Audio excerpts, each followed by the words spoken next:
I hate Mondays. Evan Cole didn't hate the ocean. He hated what it did to him.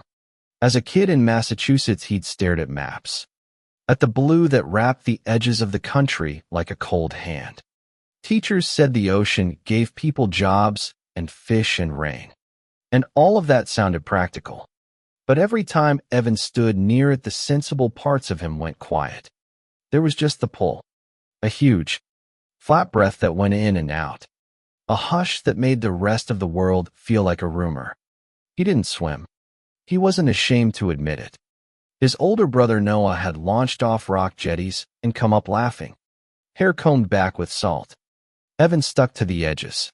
He walked the low tide in old sneakers, poked at jelly bladders, flipped driftwood, filled his pockets with bits of green glass etched frost white by the breakers.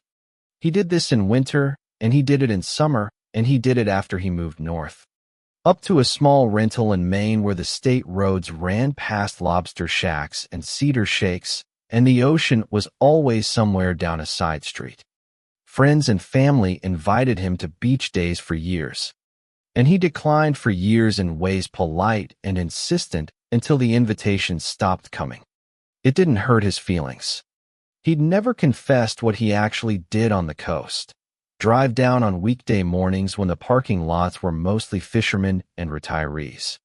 Choose a pocket-sized cove with rock pools and slick weed, and drift the Titterline alone like a gull with both wings folded. He liked it best under iron-gray skies, when wind kept the chatter away and the air felt like it had been wrung out. This Tuesday the clouds sat heavy as unbaked bread. Evan parked where the road ended, tossed a reusable grocery bag into his backpack, and trudged down the sand ladder. The beach was narrow and wrinkled by last night's storm. Kelp ropes lay like giant black fettuccine. A gull scolded him from a drift log. He grinned and lifted a hand in apology. He told himself he came to do good, to pick up plastics, the bottle caps and six-pack rings and the dental floss picks that made him want to scream. That was true. But the other truth was stranger. He came because the ocean made him feel like there might be something big enough to hold everything. The good, the wrong, the shame he didn't know how to name. He walked, and the wind drew a line across the back of his neck like a ruler. He bent for a scrap of orange buried in a damp slouch of sand. Rubbish, he thought, spiking it with his walking stick. The plastic did not budge. He crouched, dug with his fingers. Cold grit caught under his nails, and freed a lumpy-shaped two round nubs. A low curve, a coiled cord. He hauled the thing up, and the wind leapt at it, blowing grit off its back. He recognized it immediately, the kind of recognition that pulls you through time. A Garfield phone. The cat lay prone, a smug smile molded into its face, its stubby tail wrapped to one side. The hand-seta long orange slab that completed the cartoon body was half buried, tethered by a spiral cord. The stripes had bleached away to a faint suggestion. The eyes were wrong. They were open, yes, but pale. The blacks burned out by salt and time. Where pupils should have been were raised milky discs. It looked blind. It looked like it was pretending not to see. "What have you seen?" Evan heard himself ask. The phone smiled at him, as Garfield always had, as if they were in on a joke together. He rinsed it in a tide pool. Sand ran from under the plastic like silt. The handset still clicked against the base when he seated it. The line cord terminator was intact. He stared at the little modular plug in mild disbelief, then set the phone into his pack and felt a jolt of childish, ridiculous happiness. He'd found treasure. Not coins or bones, or a ship's bell. Something stranger. Something that came from people but had been owned by the sea. Back home, a low, two-bedroom on a wedge of scrub pine a mile from Route 1, he filled the sink with warm water and dish soap. He scrubbed with a sponge and then a stiff brush, working the seams until suds went gray. The orange came back glossy. The cord untwisted with patience. He set the phone on a towel, and the house felt less empty for a minute. as if someone else had walked in and taken a seat on the couch. Evan still had a landline. Cell coverage dropped out if you breathed wrong. He carried the phone to the outlet in the living room, kneeling to plug it in. The jack seated with a satisfying click. He stood up, wiped his hands on his jeans, and laughed at himself. He told no one. He had no one to tell in that quick, casual way that used to be a text to Mara during lunch or an evening call to his mother while he diced onions. Mara was gone. He'd helped that along. His mother texted recipes and asked about Noah. Dinner was a two big portions of pasta with lamb and a lemon cream sauce. The little card said feeds too. He ate both. The heaviness felt solid and necessary. He washed the cutting board, looked at the leaning tower of plates and bowls that was either a chore or an installation piece called Bachelor's Sink, and decided he'd earned a night off. He was asleep within an hour. The windows cracked to let in the pines. When the phone rang, it was the old ring. Shrill. Physical. It woke the entire house like someone had thrown on all the lights at once. Evan's heart shot upward, a startled animal in his throat. He stumbled out of bed, toe-stubbed the doorway, cursed, and crossed the dark living room by muscle memory. "Hello?" he said, breathless. Silence for 3 beats. 4. The line lived in his ear, a thin sound like a seashell. "John," a voice said. He blinked. He did not know a John who would call him at midnight. "I'm sorry," Evan said. "I'd like to speak to John. Please." The voice sang, as if reading from a script. There was something off about the cheer. Too quick. The way a child uses a tone to try on an emotion they don't feel. "You've got the wrong number," Evan said. Relief made him laugh at himself. Of course it was a wrong number. Of course. "John," the voice sang again, gently, like a lullaby now. He hung up. The handset clicked into the cradle like it had been waiting a decade to do exactly that. The old panic took longer to drain than the call itself lasted. He stood, breathing through his nose the way a nurse had told him once, then went back to bed and slept hard. So hard he dreamed of water. It rose over the dunes and the parking lot and the highway. Rose until his doorway was a dock and the water tongued his bare feet. It was cold only for a second. Then it was the exact temperature of his blood. When the week reassembled itself around him, it did so with the click-click-click of a time clock. Evan worked maintenance at a distribution center out past Saco, driving the loop in a battered cart, resetting label printers, swapping out fluorescent tubes that stuttered, restarting a conveyor belt that had an opinion. He ate lunch at his desk, 2 pieces of fruit, a sandwich built like a habit, cookies out of a package he kept in a drawer. In the afternoon, the old hunger came like a tide. He stood up and sat down until sweat pricked his collarbone. Water didn't touch it. Coffee only sharpened it. He'd always had an appetite. This was different. It was empty in a way that attention couldn't fill. By Friday, he was thinking of the phone more than he should have been. He'd cleaned it well, but it wasn't complete. The stripes had to be repainted. And the eyes could wait. He stopped at a big box office store on his way home and bought a black paint marker with a bullet tip. At the register, he picked up a bag of mint candies because buying a single item felt like a crime. He queued up Sunday strips on his phone. There was one where the cat hugged a pillow and slept with his back to the viewer. Stripes bold and clean. Evan shook the marker until the ball inside rattled like a can of bees. He pressed the tip onto a piece of cardboard until the paint bled. He started with the tail. The first stripe looked like a bruise. The second looked like a Band-Aid. The third looked like a mistake he was going to have to live with. He fetched acetone and a rag. Wiped clean. Tried again. The trick, he learned, wasn't to draw one line. It was to stitch a series of small strokes so they looked deliberate. The stripes came to him the way a tune comes, after you stop trying to remember the words. He finished the tail. He did the back. He stood up and cracked his knees and rolled his shoulders and felt absurdly like he had accomplished something meaningful.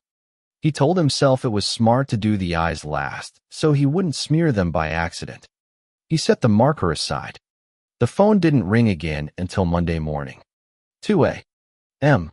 when Evan found himself standing in the yellow light of the open fridge, chewing a cold carrot that had lost the will to live. The sound froze him. He closed the door softly, as if he might sneak up on the ringing, and crossed to the living room. "Hello?" he said. "Hi, honey," a woman said, amused. "Shouldn't you be asleep?" "Mom?" Evan said before he could stop himself. Then, "Is Dad okay?" "Oh, your father's fine," she said, sleeping like the dead. Evan smiled despite the hour. He could see his father's open mouth, the wee of the sinuses. He could see the quilt his mother had patched after 20 years. "You called at 2 a.m. Tohat. Counsel me on sleep hygiene," he said. "I don't sleep, dear," she said, and her laugh sounded like a radio between stations. "I never sleep." He was quiet. He hadn't heard his mother say dear in that tone since he was 8. It warmed him and made him sad and made him test the thing he kept carefully closed. The place where Faith had been. "Are you okay?" he asked. "Go to bed," she said, gentle as a hand on a fevered forehead. "Everything seems better in the morning. John." "It's Evan," he said, but the line had already gone flat. He dreamed he was talking to Mara. They were in their late 20s again, at the reclaimed wood table they'd scavenged from a school renovation. The bowl of oranges in the middle, the exact color of the phone. Evan told her about the Garfield thing, the wrong number calls, and she laughed and reached for his hand and said the phone was ugly and perfect and so completely him that she almost couldn't stand it. Then the floor stretched between them like taffy. They drifted to opposite sides of a sand flat. He tried to say her name, and something came up around his chest. It was covered in fur. He didn't fight it. It was exhausting. Fighting. He sank. The last thing he heard was a voice whispering, "It's too late, John." And the way it said late was like the ocean saying low tide. Evan called in sick that morning.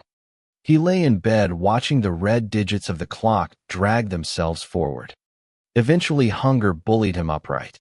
He ate cereal by the mixing bowl. He found 3 cans of tuna and swallowed them with a fork, barely chewing, barely tasting. The shower shocked him back into a version of himself that could bear the day. He carried his laundry basket to the kitchen and set it down as if he were about to do something adult. The sink glared at him. He ran water until it steamed. The phone rang. "Am I speaking to the owner of the home?" A crisp male voice asked as soon as Evan picked up. A headset hum buzzed behind the words. "Yes," Evan said. "Tired. You are." "This is Alex with Solar Solutions," the man said, brightening by 2 degrees. "We saw you visited our site and requested information. We're running a free assessment next Monday, and I'd love to get you on the schedule. John." Evan scratched his beard and frowned. "It's Evan," he said, "and I don't remember." "Monday's perfect," Alex said. "It's a great time to set yourself up. You'll save on bills, and it increases home value immediately. People think solar's just for summer, but winters are where it really helps. It's going to get colder, John. Much colder. There's an emptiness here, and we have to fill it." Evan closed his eyes. The hairs along his arms stood. "What?" he said, quietly. "I can see you across the echoing void," Alex said in a different voice entirely. A voice like water under boards. "I no longer require eyes. John, I see everything. It's so cold." Evan hung up. He stood in his living room listening to the house argue with itself. The baseboard heat ticked. The fridge hummed in a low voice. Somewhere a pine complained to the wind. He unhooked the phone. He stared at it. He plugged it back in. He told himself he was being dramatic. He told himself he had to be at work in the morning and none of this mattered. On Sunday, he went back to the beach. Because not going felt like superstition. He climbed the sand ladder with no sense of reverence and then stopped at the last step, his hand tightening on the railing until his knuckles whitened. The beach was orange. Not fully. The sand and the kelp and the rocks were still themselves. But here and here and here, like flowers after a storm, lay bright plastic scraps. Evan stepped down, one cautious foot, then another. He picked up a piece, an ear, snapped at the base. He picked up another, the curve of a tail. He walked the length of the little cove, past the rock pools where kids sometimes found periwinkles, past the drift log the gull had claimed. Every 10 feet. Orange. There were intact phones. 2. Not many. 2 or 3 had their handsets clinging like barnacles. A dozen more were missing a back, a tail, half of a face. A few had tiny muscles clustered along their sides. New dark blue commas against old bright plastic. Evan knelt and touched one with his fingertip. It felt like a memory pretending to be alive. The first phone rang. Evan froze. The sound was thin and wind. Easy to mishear. But it was unmistakable. It came from 10 feet downshore. Another phone rang. Closer. Another. Farther. They did not ring together.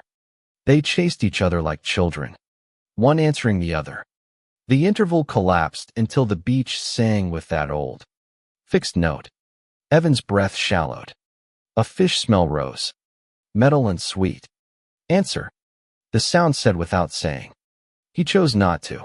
He stood and backed away, then turned and ran, slipping on the damp. His breath loud exactly the way it had been when he was 10 and late for the bus, when he was 25 and late to propose, when he was 38 and late to apologize. At home, he unplugged the orange phone and set it on the coffee table facing the wall, the way you turn a picture frame to shame it. He did not brush his teeth.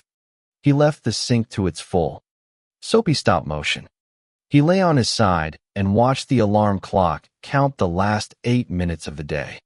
He could not lie to himself about anything, not even small things. Not anymore. And so at exactly midnight, when the ring came, he was already moving. It's Monday, he said, picking up, addressing the line the way you address weather. A fact. Yes. John. A creaky voice said from a distance. But what is Monday? He tried to laugh, and nothing came out. It's the start of the week. He said, it's work. It's bills. It is an echoing void into which humans pour the mundane and predictable fabric of their existence. The voice hissed. Suddenly near. Suddenly inside. It is a gaping monument to banality. John. And it is all you leave behind. My name is Evan, he said. He did not hang up. He understood. In the way you understand that an animal looking at you is deciding. That hanging up was not an option. Go back to bed. It said. Rest. He obeyed. He slept immediately. Without dream. Like a coin dropped into dark water. When he woke, it was still dark. The red digits on his alarm clock were not red. They were not anything. He sat up and put his feet on the floor and felt fur. The carpet he didn't own was not a carpet. The walls he had painted at move-in were no longer smooth. He raised his hands and pressed his palms to the space where light should have been. And the space was yielding and warm and wrong. He took a breath that felt like his first. And the breath he pulled in was salted in a way that did not belong to air. He stood. He put one hand on the wall to steady himself. The surface purred, softly, as if he'd pleased it.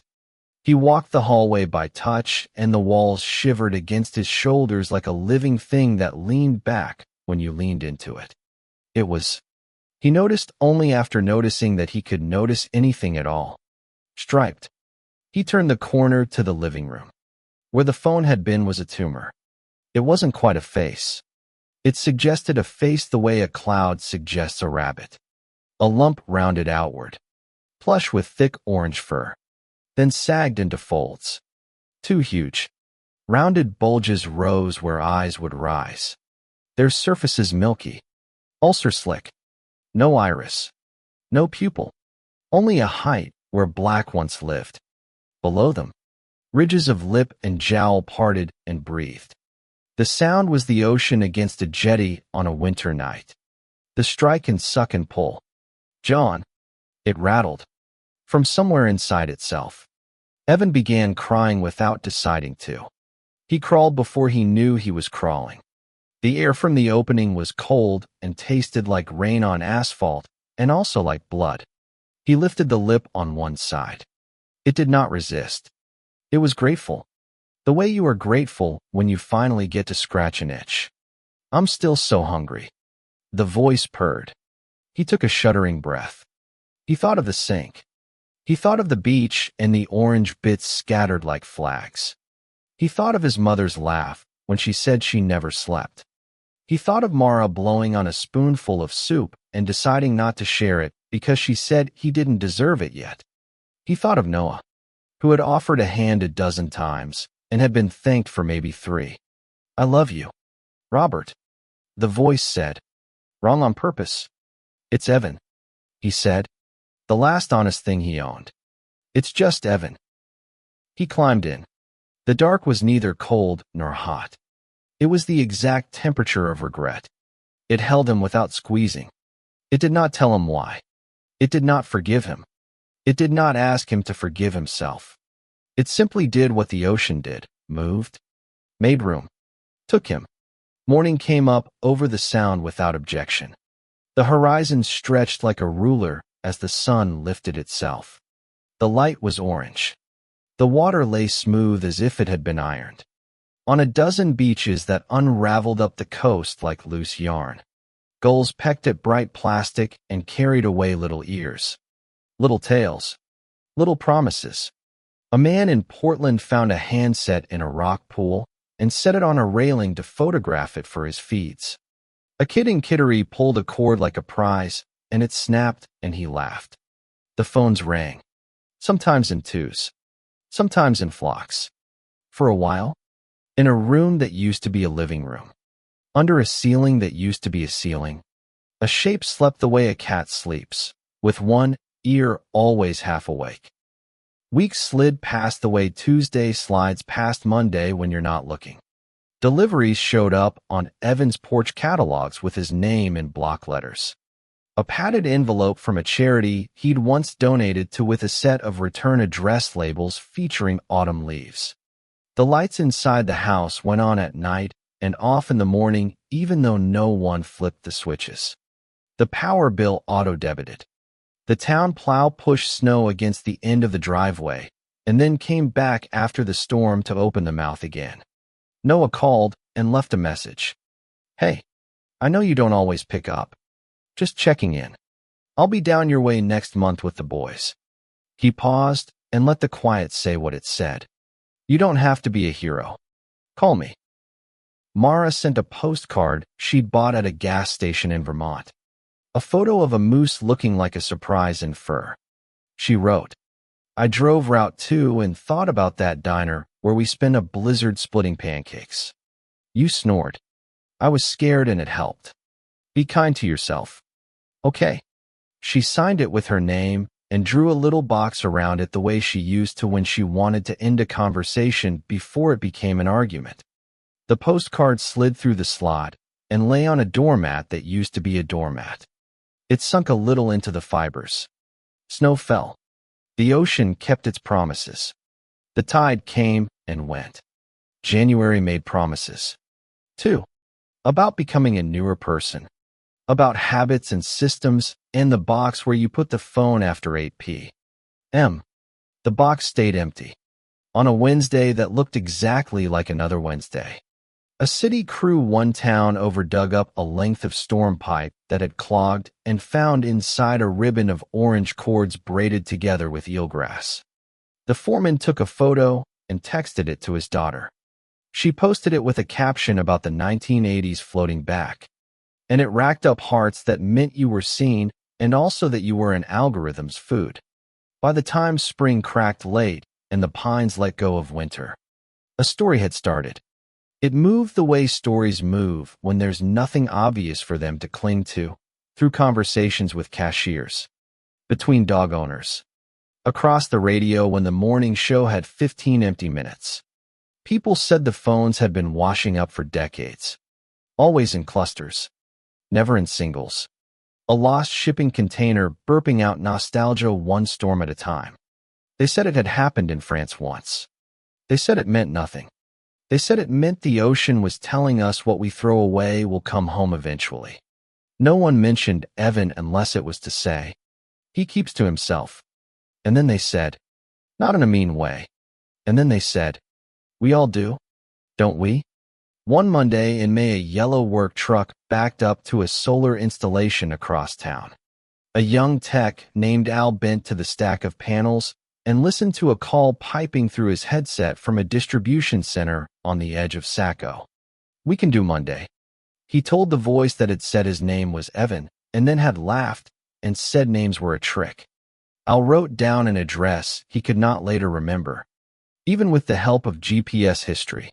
When he stepped into sun to take a breath, he tasted salt and felt suddenly, stupidly sad. He looked at the sky and said to no one, I hate Mondays. And then laughed at himself because what a cliché. What a thing to say when the world was complicated and the sky was indisputably blue and the problem was always bigger and always smaller than how you felt about a day of the week. That night, in a house that had become a body, something woke like a tide turning. It was the sound of a ring. Not out loud. Not in a way that vibrated the air. Inside the walls.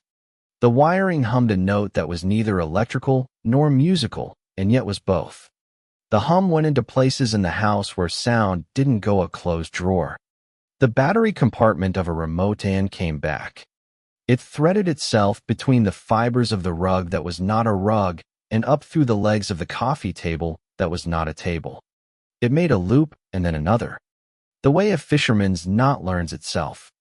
John, said the voice, lazy in content, like a cat stretching in sun after sleep.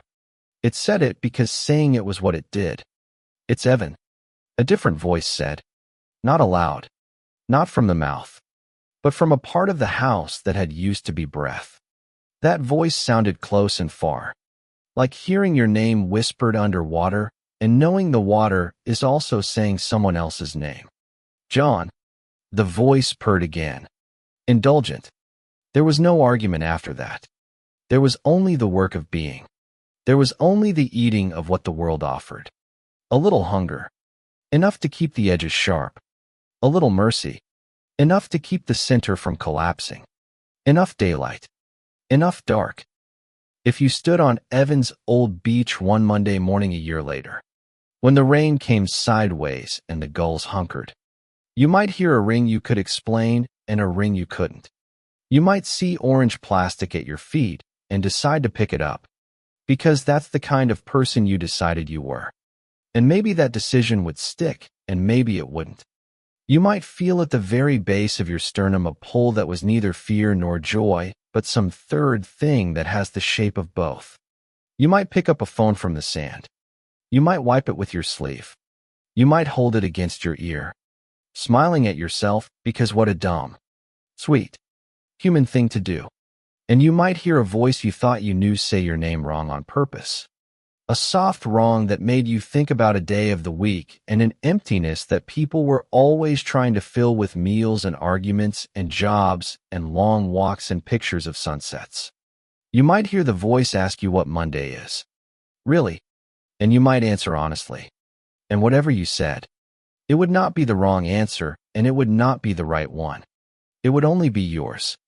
And in that moment, with the ocean breathing and the wind pushing and the phone warm in your hand, you might understand something you won't be able to explain later, that the unfairness you hate and the violence you run from and the jokes you make about hating the start of the week all live in the same neighborhood.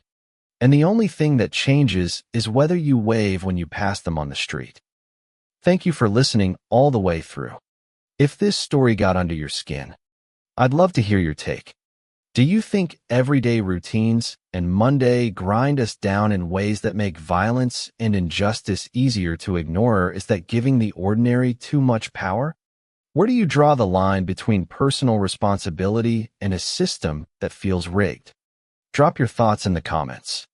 Take a stand and tell us where you land. Your perspective might be exactly what someone else needs to hear next.